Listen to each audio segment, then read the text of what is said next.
हाँ, तो हमने बता रहा था आपको कि अभी हम लोग जो चर्चा कर रहे थे क्वेश्चन को, वो पिछले वीडियो में अपनी देखिए आप, तुरंत हम देखे हैं कि हम लोग जो क्वेश्चन को चर्चा कर रहे थे वो हम लोग एंगल से रिलेटेड चर्चा कर रहे थे। कौन से रिलेटेड चर्चा कर रहे थे? अब हम लोग जो चर्चा करेंगे वो करेंगे भुजा क्षेत्रफल, नहीं आगे देखते हैं क्या क्या चर्चा करेंगे। तो चलिए हम लोग क्वेश्चन नंबर 6 को देखते हैं। क्वेश्चन नंबर 6 को देखते हैं, उसका सॉल्यूशन को हम लोग देखते हैं। और क्वेश्चन नंबर 6 आपके स्क्रीन पे ये रहा, ध्यान देंगे थोड़ा सा। देखिए क्या है, क्वेश्चन नंबर 6 को अपने स्क्रीन पे पढ़ेंगे। देखिए क्या कह रहा है, कह रहा यदि एक समबाहु त्रिभुज का सिस्लम की लंबाई, यदि एक समबाहु त्रिभुज की सिस्लम की लंबाई 6√3 सेंटीमीटर हो तो उस त्रिभुज की परिमाप क्या हो? क्या बोल रहा है? यदि एक समबाहु त्रिभुज की सिस्लम की लंबाई 6√3 सेंटीमीटर हो तो उस त्रिभुज की परिमाप क्या होगी? तो उस त्रिभुज की परिमाप क्या हो? चलिए ध्यान देंगे। हमको समबाहु त्रिभुज बोला गया तो हम समबाहु त्रिभुज बना दिए। अब देखिए ABC एक समबाहु त्रिभुज बोला तो ABC एक समबाहु त्रिभुज कर दिए। अब ध्यान देंगे, आपको कह रहा है कि सिस्लम की ऊंचाई, ये आपको ऊंचाई दिया हुआ है, सिस्लम की ऊंचाई आपको दिया हुआ है। ये कितना दिया हुआ है आपको? आपको इसका लेंथ जो दिया हुआ है 6√3 दिया हुआ है। क्लियर? आगे देखेंगे, आपको कह रहा है उस त्रिभुज की परिमाप निकालने। तो आप जैसे ये समबाहु त्रिभुज दिया है तो आपके दिमाग में फट हिट करना चाहिए। क्या हिट करना चाहिए? कि समबाहु त्रिभुज अगर दिया हुआ है तो सभी भुजा क्या होगा? बराबर होगा। और थोड़ा सा दिमाग लगाइए, तो अगर सभी भुजा बराबर होगा तो सभी कोण भी क्या होंगे? बराबर होंगे। और सभी कोण अगर बराबर है तो कितना होगा? 60-60, क्योंकि आप जानते हैं त्रिभुज के तीनों कोण का योग 60 डिग्री। और सभी भुजा बराबर तो सब कोण बराबर होगा। अब सब कोण बराबर सब कितना होगा? 60-60 होगा सब। अब ध्यान देना है बात को ये ध्यान देना है कि अब इसका परिमाप निकालने का रहा है। इसका अगर भुजा A होगा तो 3A कितना होगा, ये हमको निकालना है। तो समस्या ये है कि इस हाइट से हमको क्या निकालना है? सबसे पहले भुजा को। और याद कीजिए, मैं आपको बता चुका हूं कि समबाहु त्रिभुज की ऊंचाई बराबर √3/2 इंटू भुजा। वहां से आप क्या करेंगे? भुजा को निकाल लेंगे। बात समझ में आया? वहां से आप क्या करेंगे? भुजा को निकाल लेंगे। तो चलिए हम लोग चलते हैं। चूंकि आप जानते हैं कि समबाहु त्रिभुज की ऊंचाई बराबर नहीं, समबाहु त्रिभुज की ऊंचाई बराबर आपने देखा था क्या? √3/2 इंटू भुजा देखा था। और ये आपको दिया हुआ है, कितना? 6√3 बराबर कितना? √3/2 इंटू कितना? भुजा। अब देखिए ध्यान देंगे, एक रूट से एक रूट खत्म। इसका मतलब क्या हो गया? ये 2 इधर लाइएगा तो भुजा बराबर कितना हो गया? 6 दूनी 12। अब भुजा बराबर 12 आ गया और आप जानते हैं परिमाप निकाला तो तीनों भुजा क्या है? बराबर है। तो इसलिए आप कह सकते हैं त्रिभुज ABC की परिमाप बराबर कितना हो गया? 12। मतलब आप जानते हैं परिमाप क्या होता है? 3 इंटू भुजा, तो 3 गुना भुजा, अर्थात आप कह सकते हैं इसको 3 गुना 12 इक्वल टू कितना? 36। बात समझ में आ गया? तो एक ऑप्शन आपका 36 होगा। लेकिन ध्यान देंगे, इस सवाल को और भी तरीका से आप मूव कर सकते हैं। देखिए ये तो तरीका आप खुद जानते हैं। अगर यही तरीका आपको बताना होता तो फिर इतना थ्योरी क्यों पढ़ाते? ध्यान देंगे, आपको जब मैंने आपको समबाहु त्रिभुज पढ़ाया था तो वहां पे मैंने नोट करके एक वर्ड लिखाया था। ध्यान देंगे, क्या आप याद कीजिए, थोड़ा रिमेंबर कीजिए। आपको हम बताए थे कि A बराबर क्या बताए थे? h² बटे √3 बराबर p² बटे 12√3। याद आया? अब आपको याद आ गया। जैसे याद आ गया अब तुरंत ध्यान देंगे। अब यहां से क्या है? आपको हाइट दिया हुआ है, ये चीज दिया हुआ है। अगर उसको स्क्वायर करके √3 कर देंगे तो डायरेक्ट क्या निकल जाएगा? एरिया निकल जाएगा। अब ध्यान देना है कि इसको स्क्वायर करके √3 करना है और हमको निकालना क्या है? पेरीमीटर। इसका मतलब ई दोनों में रिलेशन निकालना है, ये दोनों रिलेशन बनाना है। चलिए कोई बात नहीं। अब देखिए रिलेशन कैसे बनाएंगे, ध्यान देना है क्योंकि हमको पेरीमीटर निकालना है, यहाँ पी स्क्वायर निकालना है। तो चलिए इस दोनों में आप दिमाग लगाइए, इस दोनों को आपको लेके चलना है, लेके चलना है ना। अब देखिए एच स्क्वायर की जगह पे इसको कीजिए, आप जब इसको कीजिएगा इसको स्क्वायर कीजिए, एच स्क्वायर की जगह पे इसको रखिएगा, आप ध्यान देंगे थोड़ा सा, इसको रखिएगा तो क्या होगा 6 × 36 और √3 गुना √3 जब कीजिएगा तो कितना होगा 3 बटे कितना √3 बराबर कितना पी स्क्वायर बटे कितना 12√3। क्लियर। देखिए ये यहां से कैंसिल, √3 से √3 कैंसिल, और इधर अगर मल्टीप्लाई कीजिएगा तो देखिए पी स्क्वायर बराबर कितना हो गया, ये 36 को आप लिख सकते हैं 12 × 3, ये 36 को, और यहाँ 3 एक और है, और ये 12 फिर मल्टीप्लाई होगा तो यहाँ 12 लिख दिए। आप स्क्वायर है तो दो चीज एक निकलेगा, इसका मतलब p बराबर क्या हो जाएगा, p बराबर कितना होगा 12 × 3 इक्वल टू कितना 36। इसका मतलब क्या हो गया कि त्रिभुज का पेरीमीटर p किसको दर्शाते हैं, परिमाप को, p किसको दर्शाते हैं, परिमाप को। इसका मतलब क्या हो गया, त्रिभुज का जो परिमाप हो गया वो कितना हो गया, कितना हो गया 36 हो गया। तो आप डिफरेंट तरीका मूव कर सकते हैं, इसके अलावा भी आप मूव कर सकते हैं। कैसे, ध्यान देंगे थोड़ा सा, आप ध्यान देंगे। आप हमने अभी तुरंत बोला कि त्रिभुज की सभी भुजा बराबर हो तो कोण भी सब बराबर होगा, और अगर कोण बराबर है इसका मतलब ये कोण कितना होगा 60 डिग्री होगा। और हाइट एंड डिस्टेंस अगर आप पढ़े होंगे तो अगर ये 60 है, अगर ये 60 है तो आप ध्यान देंगे कि अगर ये 60 है तो इतना तो आपको पता होगा, इतना तो आपको पता होगा कि इसका और इसका रेशियो क्या हो जाएगा, यहां से यहां √3 और यहां से यहां कितना 1, और यही √3 बराबर कितना 6√3। बात समझ में आ रहा है नहीं, क्योंकि आप जैसे 10 लगाते हैं 10 60 बराबर कितना √3/1। इसका p मेरा जो यहां से यहां हो गया वो कितना हो गया √3 हो गया, और यहां से यहां कितना हो गया रेशियो 1 हो गया। इसका मतलब 6 रेशियो √3 बराबर 6√3, तो रेशियो 1 बराबर कितना 6, ये रेशियो 1 निकला। और अभी आपके प्रॉपर्टी आप जानते हैं जितना ये होगा उतना ये होगा, क्योंकि समद्विबाहु त्रिभुज का शेषलंब जो डालते हैं 2 बराबर भाग में बांटता है। तो ई कितना हो गया 6, ये कितना हो गया 6, टोटल कितना हो गया 12, और सभी भुजा का लेना योग तो 12 12 12 कितना हो गया 36। इसका परिमाप कितना हो गया 36। मतलब डिफरेंट तरीका आप मूव कर सकते हैं नहीं, क्योंकि हम हमेशा कहते हैं खाली सिर्फ आप मेरा थ्योरी को दिमाग में रखिए ना, क्वेश्चन को तो निचोड़ के आपके सामने रख देंगे, और नहीं रखेंगे तो फिर बेकार ना पढ़ाते हैं। ध्यान देंगे, इसलिए ध्यान में रखेंगे जो चीज हम बताते हैं उसको बार बार रिकॉल कीजिए। ऐसा नहीं है कि यही क्वेश्चन है, इसी इतना ही क्वेश्चन थोड़ी हो सकता है, लेकिन जब जैसे जैसे हम आगे बढ़ने के लिए आपको बताते हैं, अगर उस चीज को आप फॉलो करेंगे ना तो निश्चित है कि आप आगे बढ़ेंगे। क्लियर। चलिए इसको लिख लेंगे। चलिए मिटाए। चलिए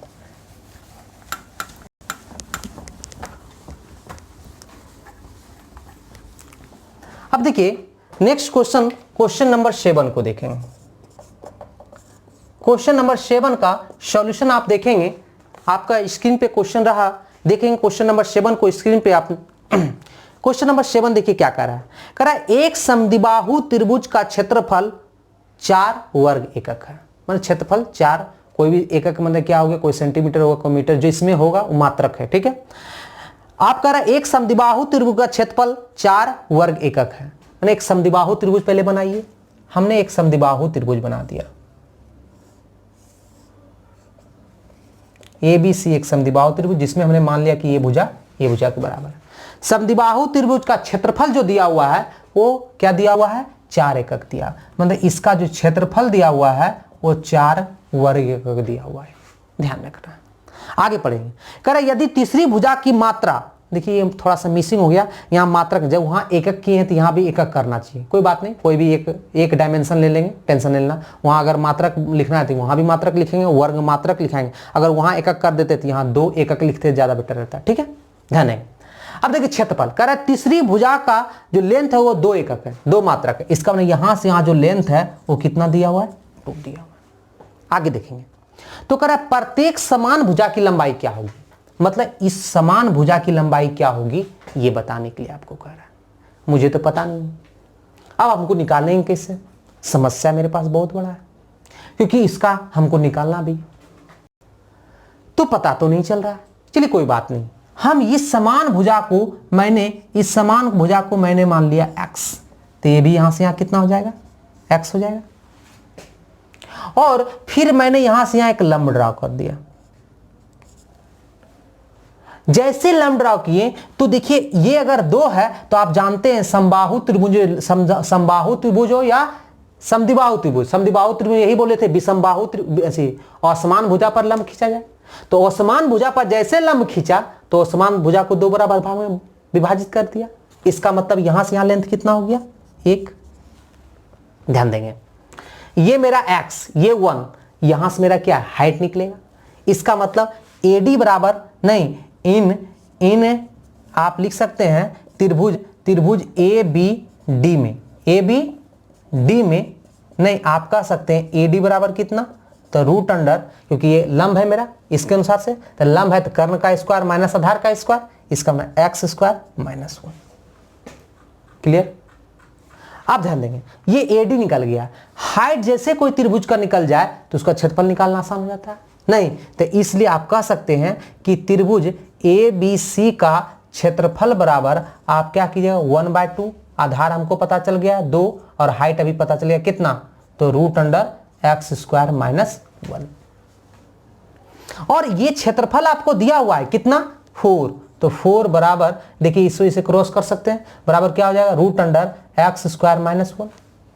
अब देखिए दोनों तरफ वर्ग करते हैं तो दोनों तरफ अगर आप वर्ग करते हैं तो दोनों तरफ वर्ग करने पर क्या हो जाएगा, वर्ग जैसे कीजिएगा तो इधर क्या हो जाएगा 16, इसका मतलब क्या हो गया कि ध्यान देंगे तो 16 बराबर कितना, रूट स्क्वायर करेंगे तो खत्म हो जाएगा, तो क्या हो जाएगा x स्क्वायर माइनस 1 हो गया। इसका मतलब इसको थोड़ा सा और सॉल्यूशन हम लोग करते हैं तो देखिए क्या हो गया यहाँ पे कि x स्क्वायर बराबर करेंगे तो 1 माइनस में तो रह जाएगा तो क्या होगा प्लस में, तो कितना हो गया 17, नहीं तो इसलिए x बराबर क्या हो जाएगा रूट अंडर 17 जो आपको दिया होगा। क्लियर, आप एक स्मूथली से निकल गए।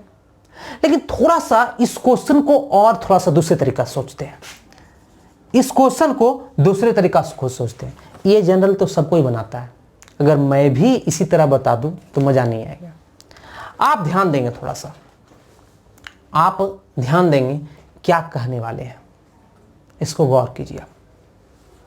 आप देखिए यहां पे ध्यान देंगे, या यहां पे आपको असमान जो भुजा का लेंथ था वो 2 दे दिया। थोड़ा सा यहां थोड़ा सा हम सर्वांगसम का एक प्रॉपर्टी को यूज करते हैं, थोड़ा बहुत तो पहले से जानकारी आपको प्राप्त ही होगा, नहीं है तो थोड़ा सा ध्यान देंगे। थोड़ा सा देखिए जब ये लंब खींचा गया तो ये भी 90 और ये भी 90, और समद्विबाहु त्रिभुज है तो AB बराबर क्या है AC।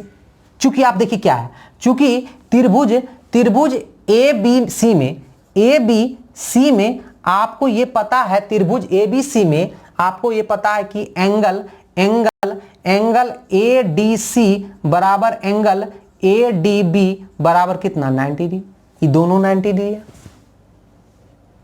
क्लियर। और क्या देख रहे हैं आप, समद्विबाहु त्रिभुज है एंड कॉमा और क्या दिया हुआ है आपको दिया हुआ है कि AB बराबर क्या है AC। तथा आप कह सकते हैं क्या कह सकते हैं कि AD जो है वो दोनों त्रिभुज, AD जो है वो दोनों त्रिभुज का क्या है उभयनिष्ठ है। AD जो है AD भुजा दोनों त्रिभुज में क्या है उभयनिष्ठ है। अब जब ये ध्यान देंगे, जब ये उभयनिष्ठ हो गया मतलब बराबर हो गया दोनों त्रिभुज के लिए, ये मेरा 90 है, ये मेरा भुजा बराबर है, तो दोनों RHS से क्या हो गया सर्वांगसम हो गया। अब जैसे सर्वांगसम हो गया इसका मतलब त्रिभुज क्या हो गया, त्रिभुज ABD सर्वांगसम हो गया त्रिभुज क्या ACD। देखिए ये लिटरेचर हम लिख रहे हैं, ऐसा कुछ लिखना नहीं है आपको, ध्यान देंगे थोड़ा सा। अब जैसे ये सर्वांगसम हो गया इसका मतलब एरिया भी दोनों बराबर भाग में बढ़ जाएगा। इसका टोटल 4 था तो ये भी कितना हो गया 2 और ये भी कितना हो गया 2। हो गया क्या? और दोनों एरिया जब 2-2 हो गया, अब ध्यान देंगे थोड़ा सा, जब इस त्रिभुज का एरिया 2 हो गया और आधार एक एग्जैक्ट पता है, तो हाइट क्या रहा होगा? हाइट 4 रहा होगा, तभी तो एरिया 2 हुआ। कैसे? क्योंकि आप जानते हैं किसी भी त्रिभुज का क्षेत्रफल क्या होता है? क्षेत्रफल जो होता है हाफ गुना आधार, आधार 1 है। तो क्या हाइट रखें जो एरिया 2 हो जाए? इसका मतलब यहां पे 4 रखेंगे तभी ना 2 कटेगा तो 2 एरिया हो जाएगा। इसका मतलब हाइट का लेंथ कितना हो गया? 4। तो यहां से क्या पता चल गया आपको? यहां से आपको यह पता चल गया कि हाइट मेरा कितना हो गया? 4। और हाइट 4 पता चल गया, आधार 1 पता है, तो ये राइट एंगल में 4 और 1 पता है, तो क्या हाइपोटेनस नहीं निकाल सकते हैं? रूट अंडर पी का स्क्वायर प्लस बी का स्क्वायर। इसका मतलब क्या हो गया? आप यहां निकाल सकते हैं ए बी बराबर कितना? रूट अंडर कितना? तो 4 का स्क्वायर 4 चौक 16 प्लस 1 कितना? 4 का स्क्वायर प्लस 1 का स्क्वायर, अर्थात कितना हो गया? Root under 17। बात समझ में आया? तो थिंकिंग कीजिए, हमेशा कहते हैं थिंकिंग कीजिए, ऐसा नहीं कि यही चीज, और भी तरीका मूव हो सकता है। तो ये चीज लिखिए, आपको लिख के इसलिए बताते हैं कि आप थोड़ा सा इसको क्या करेंगे फिर से एक बार, क्योंकि आप पहली बार देख रहे हैं ना इस चीज को, तो थोड़ा सा समझने में हो सकता है थोड़ा कठिनाई, कोई दिक्कत नहीं, हम लोग धीरे धीरे आगे बढ़ेंगे। ठीक है, इसको उतार लेंगे फटाफट। अब देखिए क्वेश्चन नंबर 8 को देखेंगे, उतार लिए। क्वेश्चन नंबर 8 को देखेंगे, और क्वेश्चन नंबर 8 आपके स्क्रीन पे रहा, ध्यान देंगे क्वेश्चन नंबर आप 8 को देखें, स्क्रीन पे रहा क्वेश्चन नंबर 8। देखिए ध्यान, 8 नंबर देखिए क्या कह रहा है क्वेश्चन नंबर 8 में देखिए आपको क्या कह रहा है, ध्यान देंगे, क्वेश्चन पढ़िए। कह रहा है यदि एक त्रिभुज की भुजाएं क्रमशः 16, 12, 20 हो। क्या बोल रहा है? एक त्रिभुज की भुजाएं क्रमशः 16, 12 और क्या हो 20 सेंटीमीटर हो, तो उस त्रिभुज का क्षेत्रफल क्या हो। ठीक है, हमने एक त्रिभुज बना दिया और ABC नामांकन इसको कर दिया। उसका लेंथ जो दिया है 16, 12, 20 दिया हुआ है। कितना दिया है? 16, 12, 20। अब देखिए 16, 12, 20 जैसे दिया है, तो इसका मतलब यहां क्या, मान लिया 16, यहां 12 और यहां कितना 20। जैसे अलग अलग भुजा दिया, अगर कोई चीज समझ में नहीं आता है, इसका मतलब ये विषमबाहु त्रिभुज हो गया।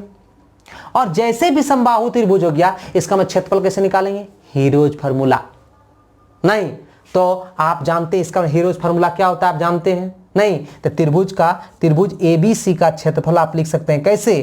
तो क्षेत्रफल कैसे लिख सकते हैं? तो root under S into S minus A into S minus B into S minus C। Clear? जहां पे S क्या होता है? अर्ध परिमाण। नहीं तो S बराबर क्या हो जाएगा? S बराबर हो जाएगा तीनों भुजाओं का सम बटे 2। तो कितना हो जाएगा? तो 16 प्लस 12 प्लस 20 बटे कितना 2। तब 20 12 32 और 16 कितना हो गया? 32 और 16 48 बटे 2 कितना हो गया? 24। ठीक है, तो त्रिभुज को लेके हम चलते हैं आगे। तो त्रिभुज ABC का क्षेत्रफल बराबर कितना हो गया? 24। यहां पे कितना हो गया? ये रूट अंडर कर दीजिए। 24 माइनस कितना 16 कितना हो गया? 24 माइनस 16, 24 माइनस 12, 24 माइनस 20। यह करना है कैलकुलेशन, आगे देखना है। आगे देखिए ये 24 रहेगा, यहां कितना हो जाएगा 8, यहां कितना हो जाएगा 12, यहां कितना हो जाएगा 4। ये ना, आप ध्यान देंगे थोड़ा सा, इस चीज को हमको क्लियर करना है। इस चीज को एक लाइन और ले सकते हैं आप।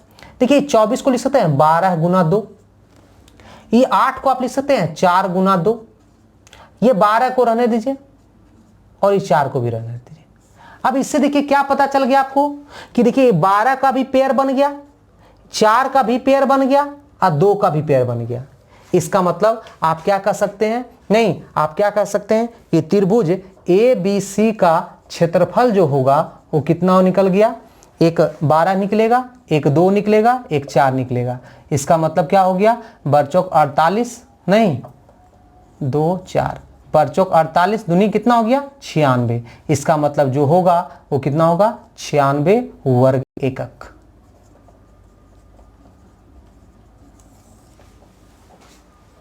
समझिए बात को। लेकिन एक चीज ध्यान रखेंगे, अब इस क्वेश्चन को हम मेथड 2 को फॉलो करते हैं। देखिए जब अगर डिफरेंट साइड दिया हुआ है तो आपके दिमाग में ये हिट करता है कि ये विषमबाहु त्रिभुज है, ये बहुत अच्छी बात है। क्योंकि अभी कोई इंफॉर्मेशन हमें नहीं दिया था। लेकिन क्या एक बार जरूर ये ट्राई कर लेना है, क्या किन्हीं दो साइड के वर्ग तीसरे साइड के वर्ग के बराबर है क्या? देख लेते थोड़ा सा, क्योंकि छोटा छोटा डिजिट दिया हुआ है, इतना का वर्ग आप आसानी से कर सकते हैं, इतना तो आपको याद रहता ही है। आप देखिए 16 का वर्ग कीजिएगा तो आप कितना होगा, याद कीजिए 256। 12 का वर्ग कीजिए कितना होगा 144। तो 256 में 144 को जोड़िएगा कितना हो गया 400, और 20 का स्क्वायर कीजिए कितना होगा 400। अरे फट दिमाग में हिट किया। हिट क्या किया दिमाग में कि दोनों का वर्ग इसके वर्ग के बराबर है। इसका मतलब क्या हुआ, इस दोनों के वर्ग जब इसके बराबर है, इसका मतलब क्या हो गया कि ये जो है कैसा त्रिभुज हो गया, राइट एंगल ट्रायंगल हो गया। आज जैसे राइट एंगल ट्रायंगल हुआ, एक मतलब ये दोनों का वर्ग जब इसके बराबर हुआ, इसका मतलब यहां पे राइट एंगल बनेगा। और जैसे ये राइट एंगल बना, अलग बात है चित्र पहले से ड्रॉ था तो ये उस तरह नहीं पता चला, लेकिन राइट एंगल तो बनेगा। आज जैसे राइट एंगल बनेगा, इसका मतलब या तो ये पी होगा या तो ये पी होगा। अगर ये पी होगा तो ये बी होगा, अगर ये बी होगा तो ये पी होगा। और राइट एंगल हाइट तो एक, अगर एक को आधार मांगे दूसरा हाइट हो जाएगा, नहीं तो फटाक जैसे पता चल गया, चूंकि हमें पता चल गया कि इसका स्क्वायर के बराबर है। नहीं, चूंकि क्या पता चल गया आपको, चूंकि पता चल गया कि ए बी का स्क्वायर प्लस बी सी का स्क्वायर बराबर कितना हो गया, ए सी का स्क्वायर हो गया। इसलिए आप कह सकते हैं क्या, आप कह सकते हैं कि त्रिभुज ए बी सी का क्षेत्रफल जो हो गया वो क्या हो गया, हाफ गुना बी सी गुना ए बी, अर्थात हाफ गुना बी सी मेरा कितना है 12 गुना कितना 16, इसको कीजिए कितना 6, सोचो कितना हो गया 96 वर्ग एकक। कहीं दिक्कत आपको? देखिए हमेशा कहते हैं जब क्वेश्चन आपको मिले ना तो हड़बड़ाइए नहीं, आप क्वेश्चन को बारीकी से पढ़िए और क्वेश्चन को फिर आप अपने कॉपी पे उतार के सोचिए, कुछ जरूर ना जरूर कुछ निकलेगा। अरे यही ना होगा कोई क्वेश्चन को बनाने में 1 घंटा 2 घंटा लगेगा, कोई दिक्कत नहीं। देखिए ध्यान रखिएगा, अगर वो क्वेश्चन नहीं बना तो कितना आप उसके आसपास के एरिया को आप देखिए, और वो कहीं ना कहीं आपको जरूर यूज होगा। अलग बात है थोड़ा सा फ्रस्ट्रेशन हो जाती है कि नहीं बना क्वेश्चन, नहीं वो चीज आपको जरूर आगे आपको यूज होगा। ठीक है, इसको उतार लेंगे।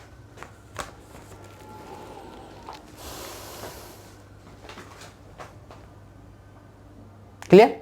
चलिए तो अब क्वेश्चन नंबर 9 को देखेंगे, क्वेश्चन नंबर 9 को देखेंगे आपको।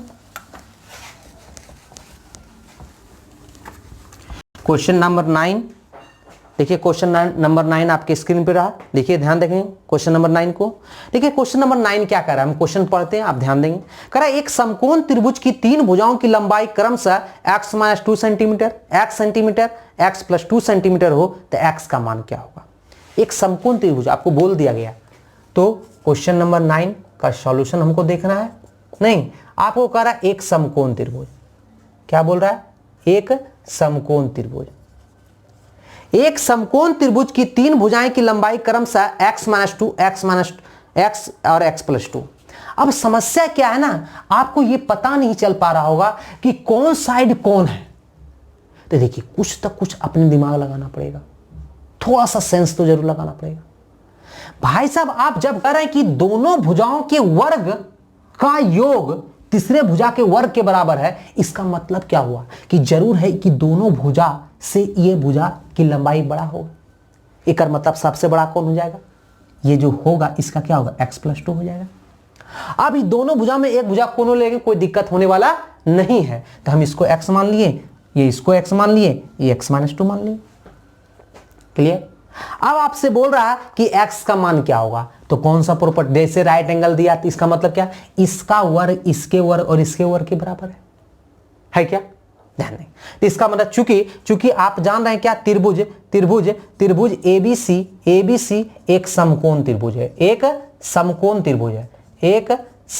त्रिभुज है, इसलिए आप कह सकते हैं कि AC का स्क्वायर बराबर AB का स्क्वायर प्लस BC का स्क्वायर, और AC बराबर आपको दिया हुआ है क्या, x + 2 का होल स्क्वायर बराबर, यहां पे क्या दे दिया है, x का स्क्वायर प्लस x - 2 का होल स्क्वायर। इसको हमको सॉल्यूशन करना है। आप ध्यान दें, इसको भी सॉल्यूशन करने का एक तरीका होता है। ये नहीं कि धड़धड़ाक सॉल्यूशन करना, सॉल्यूशन का भी एक टेक्निक है कि किसको कैसे सॉल्यूशन करें जो एक स्मॉल टर्म में है।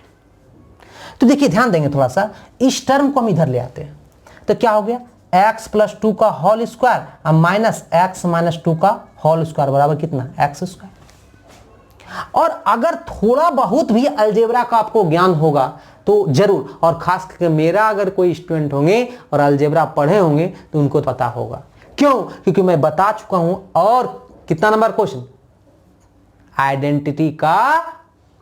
आइडेंटिटी नंबर कितना, 4 नंबर। मैंने बता चुकी हूं आपको कि a + b का whole square minus a - b का होल स्क्वायर क्या होता है, 4ab। कितना होता है, 4ab। इसका मतलब यहां लिख सकते हैं 4, a के जगह पे यहां क्या है, x है, और b के जगह पे मेरा क्या है, 2 है, बराबर कितना, x स्क्वायर। देखिए सब मल्टीप्लाई में है तो यहां से एक x को x गायब कर सकते हैं। इसका मतलब क्या हो गया, x बराबर कितना हो गया, 8। और आपको लेंथ निकालना है, किसका निकालना है, तो x का मान। तो x का मान कितना हो जाएगा, 8 हो जाएगा। कोई दिक्कत? तो देखिए इस तरह आप सॉल्व कर सकते हैं। और भी तरीका इसको सॉल्व करने का, ऐसा नहीं कि इसको सॉल्व करने का तरीका नहीं है। कैसे? अब देखिए इसी चीज को सॉल्व करना है तो क्या इतना दिमाग लगाना, और भी कैसे मूव कर सकते हैं, तो बाय ऑप्शन को मूव कर सकते हैं आप। कैसे? तो देखिए पहला ऑप्शन क्या है, आपको ध्यान देंगे थोड़ा सा, 0। दूसरा ऑप्शन कितना है, 4। तीसरा ऑप्शन कितना है, 8। और चौथा ऑप्शन कितना है, 10। क्लियर? अब देखिए इसी को ना सेटिंग करना है। कौन सा सेटिंग हुआ, अब x का वैल्यू पूछा है। अगर x 0, ये 0 तो डाटा होगा ही नहीं, क्योंकि 0 ये माइनस में चला है, प्लस कभी माइनस में होगा, लेंथ तो माइनस में होगा ही नहीं। चलिए खत्म। 4 की बात करते हैं। अगर ये 4 होता तो ये क्या होगा, 4 - 2 क्या हो गया, 2। तो 4 का स्क्वायर कितना हो गया, 16। और 2 का स्क्वायर कितना हो गया, 20। तो 20 है। अब 20 हो गया इधर, तो देखिए यहाँ पे x का वैल्यू कितना, 4। 4 2 6, 6 का स्क्वायर कितना, 36। इधर 20 से आया, 36 आया, कहीं होगा संभव नहीं। ये खत्म, ये खत्म। अब 8 पे आइए। अब 8 पे आइए, देखिए 8 अगर x रखते हैं, 8 कितना हो गया, 64। 8 - 2 कितना होगा, 6। 6 कितना हो गया, 36। 64 36 कितना हो गया, 100। अब x का वैल्यू कितना रखना हमको, 8। 8 + 2 कितना हो गया, 10। 10 का स्क्वायर कितना हो गया, 100। इधर से भी दोनों का वर्क किए 100, इधर का भी वर्क किए कितना, 100। इसका आंसर मेरा कौन हो गया, 8। समझे कैसे पुट की बात, समझे ना? तो इस तरह आप कर सकते हैं आप कि उसको डायरेक्ट आप बाय ऑप्शन से इसको पुट, क्योंकि x का डाटा निकालना है। और x का डाटा क्यों हमें इतना सॉल्यूशन करना है, डायरेक्ट ऑप्शन से क्यों नहीं मूव कर जाए। बात समझ में आया? और सॉल्यूशन अगर करना हो तो कैसे सॉल्यूशन करना है ये भी आपको दिखा दिए। बात समझ में आया? चलिए इसको उतार लीजिए फटाफट।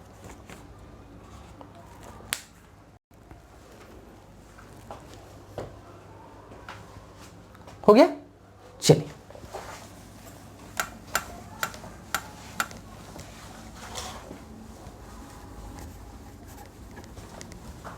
चलिए लास्ट क्वेश्चन को एक देख रहे हैं, क्वेश्चन नंबर 10 नहीं, और देख रहे हैं, आपको देखेंगे क्वेश्चन नंबर 10 को।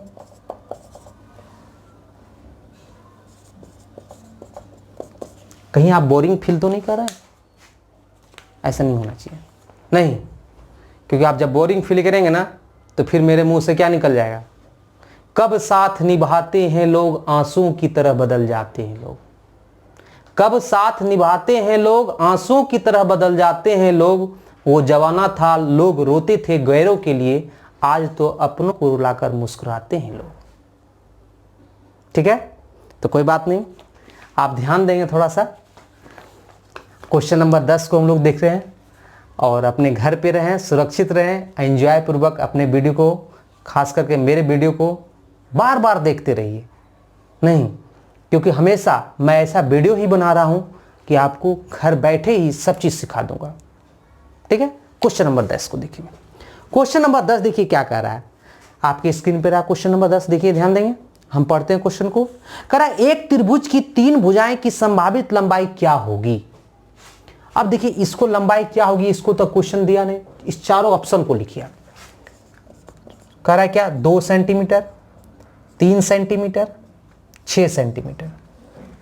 ठीक है, दूसरा ऑप्शन क्या बोल रहा है, दूसरा ऑप्शन बोल रहा है आपको 3 सेंटीमीटर, 4 सेंटीमीटर, 5 सेंटीमीटर। तीसरा ऑप्शन 2.5 सेंटीमीटर, 3.5 सेंटीमीटर, 6 सेंटीमीटर। चौथा ऑप्शन 4 सेंटीमीटर, 4 सेंटीमीटर, 9 सेंटीमीटर। अब ध्यान देंगे थोड़ा सा, कह रहा है कि इस त्रिभुज की 3 भुजाएं जो हैं इसकी संभावित लंबाई क्या होगी। अब कौन सा लंबाई हो सकता है, इसका मतलब क्या हो गया, हमने बताया था कि क्या भुजा लेंगे जो स्ट्रक्चर ड्रा हो सकता है, माने भुजा का लेंथ क्या हो सकता है। इसका मतलब ध्यान देंगे, आपको हम बताए थे किसी भी त्रिभुज की 2 भुजाओं की लंबाई हमेशा तीसरी भुजा से बड़ी होनी चाहिए, या 2 भुजाओं की लंबाई का योग तीसरी भुजा से बड़ी होनी चाहिए। और आप दूसरी लैंग्वेज में बोल सकते हैं किसी भी त्रिभुज की 2 भुजाओं की लंबाइयों का अंतर तीसरी भुजा से छोटा होना चाहिए। योग के रूप में भी बताए थे, अंतर के रूप में भी बताए थे, ध्यान देंगे इसका। अपना ध्यान देंगे, इसको हम थोड़ा सा देखते हैं उस चीज को। देखिए दोनों भुजा का योग किए, 3 2 कितना हो गया 5, क्या ये 6 से बड़ा है, नहीं है। जैसे 2 भुजा का योग अगर तीसरे भुजा से बड़ा नहीं हो तो कभी संभव होगा, नहीं संभव होगा। इसका मतलब ये नहीं लेंगे। अब इस पे आते हैं, 4 3 7 ये 5 से बड़ा है, ये संभव है। हम तीनों को जजमेंट करना हो, 4 3 7 5 से बड़ा है। फिर देखते हैं 5 4 9 3 से बड़ा है क्योंकि 4 5 4 9 3 से बड़ा हो गया। अब देखिए इसको देखते हैं, ध्यान देंगे तो 5 3 8 8 4 से बड़ा है। देखिए तीनों संभव है। अब आगे भी देख लेते हैं पहले। देखिए 2.5 3.5 कितना हो गया 6, ये 6 के बराबर हो गया। हम बराबर का किसने बोले, हमेशा 2 भुजाओं का सम तीसरी भुजा से बड़ा होना चाहिए, तो ये बराबर हो गया, ये भी संभव नहीं होगा। इसकी बात बोलते हैं, देखिए 4 4 8 ही हुआ, 9 से बड़ा हो गया, ये नहीं हुआ। इसका ना कौन सा ऑप्शन हो गया आपका, ऑप्शन नंबर बी। देखिए 3 और 4 कितना हो गया 7, जो 5 से बड़ा है। अगर ये दोनों भुजा को लेते हैं तब 5 4 9 जो 3 से बड़ा है। अगर ये दोनों भुजा को लेते हैं तो 5 3 8 जो 4 से बड़ा है। तो इसका मतलब क्या होगा, संभावित जो भुजाओं की लंबाई होगी वो कितना होगा, 3 सेंटीमीटर, 4 सेंटीमीटर और 5 सेंटीमीटर। बात समझ में आ गया। तो यहां तक आपने क्या किया, त्रिभुज को पढ़े, और त्रिभुज से रिलेटेड जो भी क्वेश्चन बन सकता है वो थोड़ा बहुत, क्योंकि सभी क्वेश्चन तो करवाना मेरे लिए बस में नहीं है, ऑनलाइन सभी क्वेश्चन उतना क्वेश्चन, हाँ उसी के लिए क्वेश्चन ज़्यादा से ज़्यादा हो, इसके लिए मैंने क्या किया, आप लोगों को अब डेली मैं एक सेट भी प्रोवाइड करूँगा, एक मैथ का सेट भी प्रोवाइड करूँगा, जो घर में आप 5 ही क्वेश्चन बने, कोई दिक्कत नहीं, लेकिन उसको निरंतर प्रयास करना है।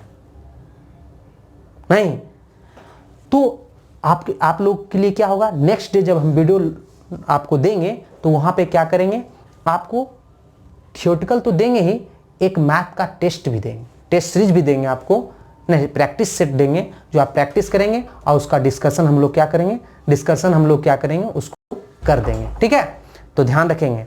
देखो बाबू ध्यान रखिए, एक चीज बात हुई, जब हम आप लोग को ऑनलाइन पढ़ाते हैं तो अगर किसी प्रकार कोई प्रॉब्लम हो ना तो हमें जरूर कमेंट में बताएं। और एक बात ध्यान रखेंगे कि अगर आपको थोड़ा सा भी वीडियो समझ में आ रहा हो, अगर समझ में आ रहा होगा तो इतना तो बनता है कि भाई फ्रेंड को भी शेयर करो। नहीं, क्योंकि देखो आपसे हम कुछ ले रहे हैं क्या, नहीं ले रहे हैं, और इस वीडियो को बनाने में हमें काफ़ी परेशानी होती है। रात भर जग के हम क्या करते हैं, आप लोग को तैयारी करते हैं, तब आके आपको वीडियो प्रोवाइड करते हैं। तो अगर आपको वीडियो अच्छा लगता है तो थोड़ा सा एक लाइक कर दो तो क्या दिक्कत है, थोड़ा सब्सक्राइब कर दो तो क्या दिक्कत है, औरों को बताओ, अपने दोस्त को बताओ, चलो देखो अगर अच्छा लगता है तो आप बस इतना बोलना है कि देखो अगर आपको अच्छा लगे तो सब्सक्राइब कर लेना, नहीं अच्छा लगे तो कोई बात ही नहीं। और आपको ये पूरा मन विश्वास होगा कि अगर मेरा वीडियो कोई देखता है तो फिर वो कहीं दूसरे का वीडियो नहीं देखेगा। क्या बोलते हैं, नहीं तो ठीक है, तो आज ही हम रहने देते हैं, फिर नेक्स्ट डे हम लोग क्या करेंगे, नेक्स्ट डे सबसे इंपॉर्टेंट पॉइंट चलेगा त्रिभुज का। कौन सा, त्रिभुज के अंदर विभिन्न प्रकार के केंद्र, वहां पे हम लोग देखेंगे कि माध्यिका और कैसे अंतः केंद्र, परिकेंद्र कैसे डिस्कशन करेंगे, सब चीर फाड़ के रख देंगे, टेंशन मत लीजिए, ठीक है ना। क्योंकि आप देखते होंगे जैसे अंतः केंद्र परिकेंद्र करते हैं आपके दिमाग में पूरा खलबली मच जाता होगा, कोई टेंशन लेना है। जैसे आपको ट्रायंगल को धीरे धीरे बताएं स्टेप बाय स्टेप, उसी तरह हम पहले माध्यिका को बताएंगे, केंद्रक को बताएंगे, अंतः केंद्र को बताएंगे, लंब केंद्र को बताएंगे, परिकेंद्र को बताएंगे, तब उससे रिलेटेड पॉइंट को बताएंगे, तब उसका क्वेश्चन करवाएंगे। टेंशन खाली मत लीजिए आप, नहीं, क्योंकि डर के आगे क्या है, जीत है। ठीक है ना? तो ठीक है, इसी के साथ हम मिलते हैं फिर अगले वीडियो में। थैंक यू, जय हिंद, जय भारत।